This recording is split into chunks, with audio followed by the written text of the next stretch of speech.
শাপলা চত্বরে হেফাজতের সমাবেশ ঘিরে আইন শৃঙ্খলা বাহিনীর অভিযানে ৩২ জন নিহতের প্রমাণ পাওয়া গেছে বলে জানিয়েছেন আন্তর্জাতিক অপরাধ ট্রাইব্যুনালের চিফ প্রসিকিউটর আমিনুল ইসলাম। জানান, চট্টগ্রাম অংশের তদন্ত শেষ হলে এ মাসেই চূড়ান্ত তদন্ত প্রতিবেদন জমা দেওয়া হবে। মামলায় শেখ হাসিনা, বেনজির, জিয়াউল আহসান সহ ২০ থেকে ২৫ জন আসামি হতে পারেন। এ বিষয়ে আলোচনা করতে এই মুহূর্তে রাজধানীর শাহজাহানপুর থেকে আমাদের সঙ্গে যোগ দিয়েছেন মানবাধিকার সংগঠন অধিকারের পরিচালক নাসির উদ্দিন এলান। জনাব নাসির উদ্দিন এলান, আপনাকে স্বাগত জানাচ্ছি ইন্ডিপেন্ডেন্ট টেলিভিশনে। আপনার কাছে প্রথমে একটু জানতে চাই যে ১৩ বছর পর ৩২ জনকে হত্যার প্রমাণ করা কি খুব সহজ হবে কিনা, আপনার কি মনে হয়? না, অ্যাকচুয়ালি আমরা যখন ২০১৩-র ৫ই মে ঘটনা ঘটার পরে আমরা একটা দীর্ঘ সময় এটা তথ্য অনুসন্ধান করেছি এবং সেই তথ্য অনুসন্ধানে কিন্তু ৬১ জনের নাম আমরা আমাদের সংগৃহীত ছিল এবং সেটা আমরা আমাদের রিপোর্টে প্রকাশ করেছিলাম। এবং জানেন যে আপনারা যে এই কারণে আমাদের উপর বিভিন্ন ধরনের নিপীড়ন নেমে এসেছিল।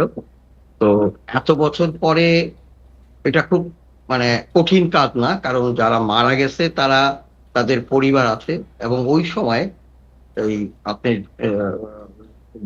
আপনি বুঝবেন না সেই সময় যে পরিস্থিতি ছিল ওই সময় আসলে ব্যাপকভাবে ভিকটিমদের পরিবারকে হুমকি ধমকি দেওয়া হয়েছিল স্থানীয় প্রশাসন এবং আওয়ামী লীগের পক্ষ থেকে, এবং যার ফলে ভিকটিম পরিবারগুলো ওই সময় ইভেন তাদের ঘরের ভিতরেও ওই ভিকটিমদের মানে কবর দিতে বাধ্য হয়েছিল।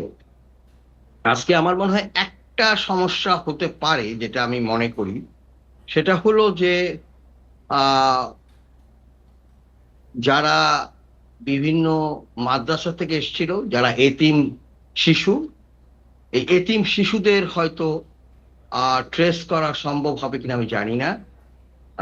এই ছাড়া আমার মনে হয় যারা বিভিন্ন পরিবার থেকে এসেছিল তাদের কিন্তু আমার মনে হয় যে এই পরিবারগুলোকে কিন্তু আহ, তদন্ত সংস্থা আমার ধারণা আছে তারা তাদেরকে পাবে, এই এই সংখ্যাটাও পাবে এবং এই লোকগুলিও যে পরিবারগুলি আছে তাদেরকেও তারা আইডেন্টিফাই করতে সমর্থ হবে। সেক্ষেত্রে আপনার পরিসংখ্যান কি বলে যে চিফ প্রসিকিউটর তো জানিয়েছেন ৩২ জন নিহতের প্রমাণ পাওয়া গেছে, এই সংখ্যা কি আরো সামনে বাড়তে পারে কিনা? বিশেষ করে চট্টগ্রামের তদন্ত তো এখনো যুক্ত হয়নি।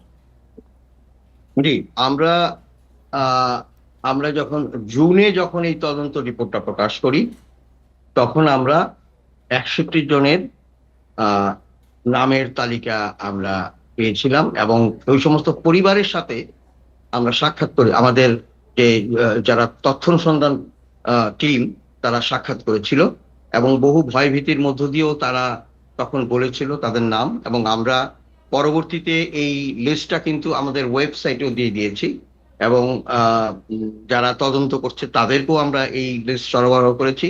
সুতরাং আমার মনে হয় যে আহ অন্তত ৬১ জন তো হবেই, এর বাইরে আরো আমরা যেটা আশঙ্কা করেছিলাম যে আরো অনেক সংখ্যক যেটা আমরা আমাদের তদন্তের মধ্যে আনতে পারি নাই সেই সময়ের এই প্রতিকূল অবস্থার কারণে, এবং সেই সময়ে শোনা গিয়েছিল বিভিন্ন ডাম্পিং প্লেসে তাদেরকে ইয়ে করা হয়েছিল এবং অনেক জায়গায় মানে বিভিন্ন কবরস্থানে তাদেরকে একসাথে কবর দেওয়া হয়েছিল।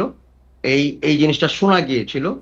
আহ এটা আমার মনে হয় যে আরেকটু আহ গভীরভাবে তদন্ত সংস্থাগুলি তদন্ত যদি করে ৬১ জনের বাইরেও আমার মনে হয় আরো অনেক সংখ্যক লোকের হত্যার কাণ্ডের ঘটনা তারা জানতে পারবে।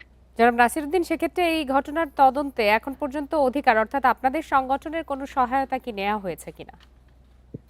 হ্যাঁ, আমাদের সাথে যোগাযোগ করেছিল, প্রসিকিউশন টিমও আমাদের সাথে যোগাযোগ করেছিল এবং আমরা আমাদের যে ৬১ জনের তালিকা তাদেরকে হস্তান্তর করেছি এবং আমরা আমাদের যে ফাইন্ডিং ছিল সেটা আমরা আমাদের তথ্য অনুসন্ধান প্রতিবেদন তাদেরকে হস্তান্তর করছি। আরেকটি বিষয় আপনার কাছে জানতে চাই যে চিফ প্রসিকিউটর তো জানিয়েছেন যে শেখ হাসিনা, মহিউদ্দিন খান আলমগীর সহ ২৫ জনকে আসামি করা হতে পারে। সেক্ষেত্রে চূড়ান্ত রিপোর্টের আগে ব্যবস্থা নেওয়ার কোনো সুযোগ আছে কিনা? না, আসলে এটা তো আহ, আন্তর্জাতিক আহ, আহ, অপরাধ আদালতে যে যেই সিস্টেম সেটার মধ্যেই হবে। এবং আমার মনে হয় যে উম, সেভাবেই তারা এগোচ্ছে, এবং আমাদের সাথে যে যে তদন্ত টিম কথা বলেছিল তারাও কিন্তু এভাবে বলেছে যে তারা আহ প্রথমে হত্যাকাণ্ডের শিকার ব্যক্তিদের, ভিকটিমদের নাম সংগ্রহ করবে, এবং তারা এই ব্যাপারে খুবই দূরদর্শিতার পরিচয় দিচ্ছে যখন আমাদের সাথে কথা বলেছিল। এবং পরবর্তীতে এই ঘটনার সাথে যারা সংশ্লিষ্ট, বিশেষ করে যে আপনারা জানেন যে এটা একেবারে ওই সময় খুব আলোচিত ঘটনা, এবং এইটার সাথে একেবারে উচ্চ পর্যায়ের ব্যক্তিরা জড়িত ছিল, এবং সেই ক্ষেত্রে কোথা থেকে এই অর্ডার আসছিল এবং কিভাবে তাদের উপর এই নারকীয় হত্যাযজ্ঞ চালানো হয়েছিল, সেই জিনিসগুলি বেরিয়ে আসলে অবশ্যই এই ঘটনার সাথে যারা সম্পৃক্ত তাদের বিরুদ্ধে তদন্ত দল চার্জশিট দিতে। জি, জনাব নাসির উদ্দিন এলেন, আপনাকে অনেক ধন্যবাদ আমাদেরকে সময় দেওয়ার জন্য।